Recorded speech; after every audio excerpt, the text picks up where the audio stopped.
Hello, everyone. I'm Sign1News anchor Jethro Woodall. Here's a quick look at the top trending stories making headlines today. If you post an interesting comment during this update, we may add it at the bottom of the screen. Now, let's see what's happening in the news today. Students at Atlanta Area School for the Deaf staged a mass protest on school property today, Monday. They're demanding a deaf superintendent be appointed to run the school, and they are asking to be removed from the administrative leadership of the Georgia's Department of Education, but remain under its financial stewardship.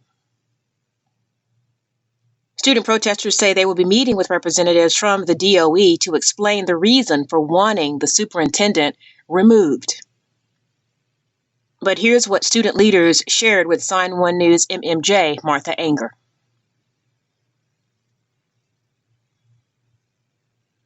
I really miss our former superintendent, John Serrano. He had a great rapport with the students. Superintendent Serrano also had a contentious relationship with the DOE. It was the DOE's fault, and so he decided to leave. I really miss him. I really want him back, but it's too late. This new superintendent doesn't vibe with us. She doesn't sign. She brings in an interpreter. It's very oppressive. Please. I want the same as hearing students. Please. We just found out that our superintendent was hearing. Her name is Lisa. The DOE made a very quick decision. They had 4 options, and they made a quick decision to put someone in place. Jan is the interim superintendent, so they're waiting to put someone in place quickly. We hadn't yet found out that Lisa had already announced through an email, and that was really sad for the staff. We didn't want the information like that. Our other issue is the DOE, the Department of Education. We want to separate from them and their control of us, and always telling us what to do and oppressing us. No, it's time. It's time for that relationship to be over. It's time. Sign1News reached out to AASD's administration for a comment, but we have not heard or received a comment yet.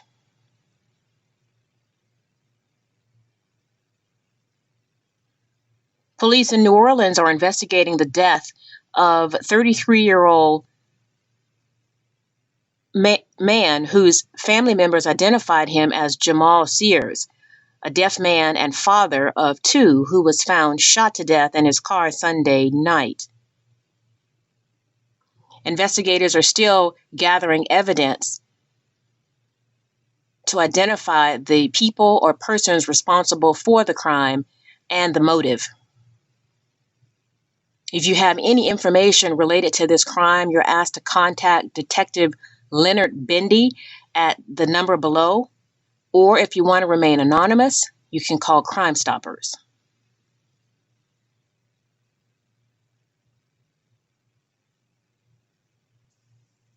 Slowly but surely, new cases of COVID-19 have been gradually dropping. But health experts say we're not out of the woods just yet.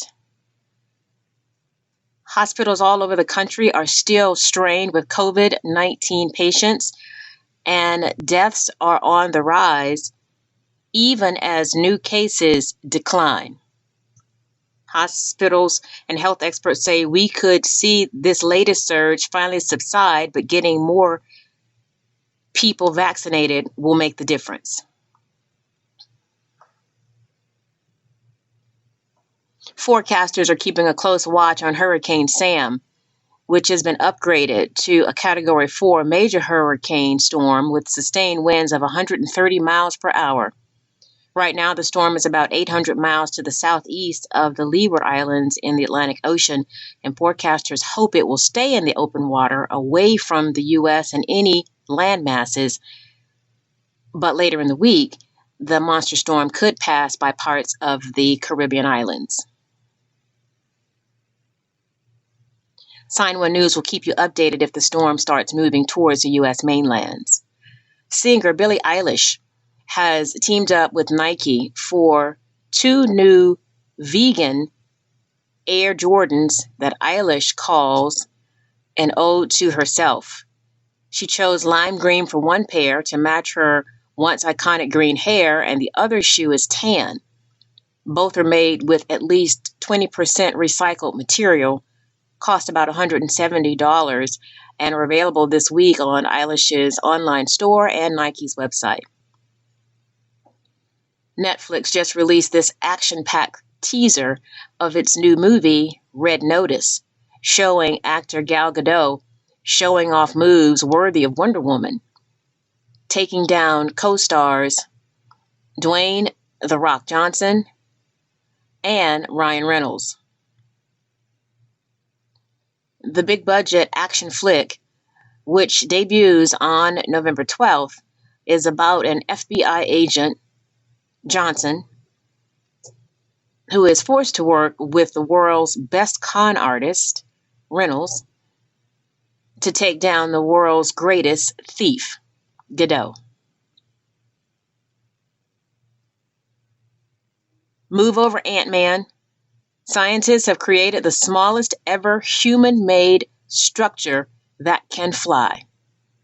Northwestern University engineers say this winged microchip, named the Microflyer, is about the size of a grain of sand, spins like a helicopter using wind to fly, and can be packed with miniature technology that engineers believe could be used one day to monitor air pollution, airborne disease, and environmental contamination. Cool. Sign1News will be broadcasting live updates Monday through Friday. Then this Saturday at 6 p.m. Eastern Time, join us for a live panel of diverse guests to discuss the hot topics of the week. Again, be sure to post your thoughts and comments at any time during any of the live shows, and we might even share your comment. A big thank you to our Sign1News app supporters. You help make this broadcast happen. You can download the Sign1News app by heading to the App Store or Google Play Store on your smartphone. And you can also watch on Apple TV, Apple Watch, Amazon, and Roku. Have a wonderful day. Bye-bye.